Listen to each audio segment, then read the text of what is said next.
Je m'appelle Éric Debu, j'ai 50 ans. Je suis parti dans le cadre d'une pause carrière pour 2 semaines à la Candelaria, donc au Mexique, près de San Cristóbal de las Casas. Le projet, c'était la construction d'une maison dans une communauté. Donc la Candelaria, c'est une communauté d'1 millier de familles dans la montagne près de San Cristóbal. Et donc il y a une aide financière de l'État, je pense, pour construire des maisons en dur. Donc ils ont rasé une cabane pour en faire un bâtiment en pierre et donc en béton. Donc on a rasé cette cabane, ça a été très vite, et puis on a creusé des fondations, on a construit les murs, monté le toit. Évidemment, c'est très simple et très sommaire comme bâtiment, puisque en 2 semaines, en fait, le bâtiment est réalisé, quoi. Donc voilà, ça c'était le projet.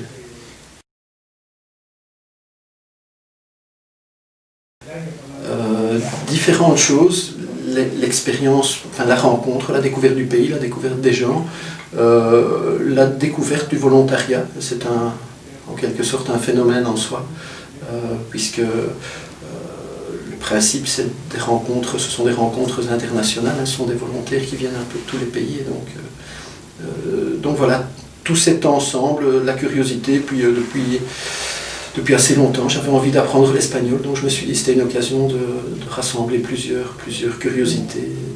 Voilà, donc j'en ai profité pour suivre une semaine de cours d'espagnol, c'est peu.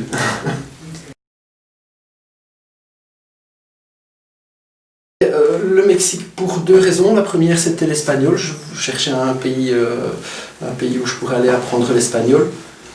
Alors paradoxalement, le projet c'était dans la montagne, donc 80% des gens ne parlent pas espagnol, ils parlent de Tzotzil, là-bas c'était Tzotzil, donc ce sont les descendants des Mayas.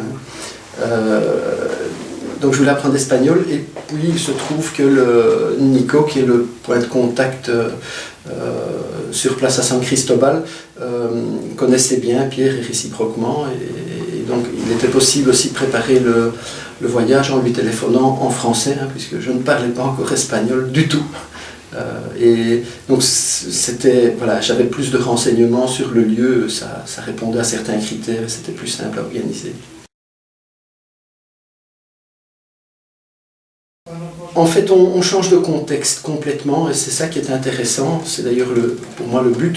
Et donc on part en se posant des questions par rapport à la sécurité, à l'hygiène, est-ce qu'on va manquer de rien, on emporte beaucoup de choses, et une fois qu'on est sur place, on se rend compte finalement qu'on n'en a pas besoin. Donc la sécurité, c'est pas lié à des cadenas sur ses affaires, ou voilà, c'est lié à un comportement et à un certain mode de relation avec les gens. L'hygiène aussi, c'est un peu de vigilance, mais les gens là-bas vivent en très bonne santé sans avoir des pharmacies dans leur sac, etc. Donc voilà, des choses simples. Les choses sont plus simples qu'on ne le pense quand on vit dans une société un peu sophistiquée. On prend plein de mesures de protection à tout niveau, et on se prive en fait de choses plus fondamentales. Donc voilà, la deuxième fois, je pense qu'on part avec un sac 2 fois plus petit, quoi, par exemple.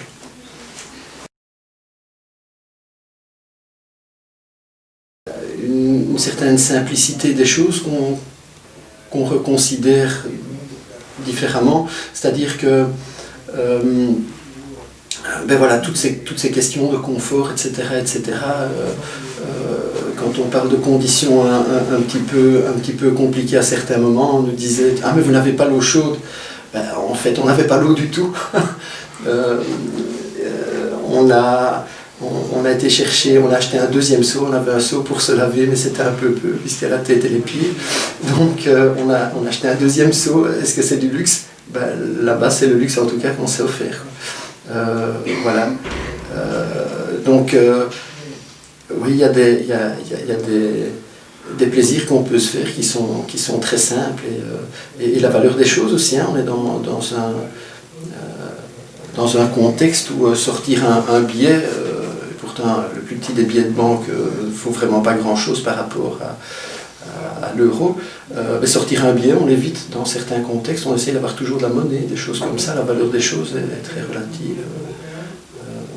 Voilà, puis on cherche on cherche une certaine compréhension avec la population qu'on rencontre, puisque ces gens-là vivent dans la montagne, déjà en marge de, je dirais, des gens de la ville. Ils ont un autre mode de vie, donc ils se demandent ce qu'on fait là, et on se demande à un moment finalement ce qu'on fait là aussi. Voilà.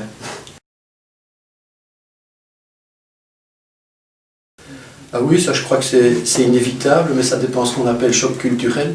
À mon avis, c'est positif, je pense que c'est à peu près toujours positif, même s'il y a des moments où les conditions de vie sont un peu désagréables parce que c'est plus compliqué que chez nous. Hein. On a beaucoup moins de confort et parfois des trucs très compliqués, des situations très compliquées. Mais je pense que ça n'est jamais négatif parce que justement on découvre qu'il y a moyen de faire beaucoup plus simple. Donc il n'est pas nécessaire de se poser des questions sur toute une série de sujets, enfin pas trop de questions sur toute une série de sujets, et ça fonctionne quand même.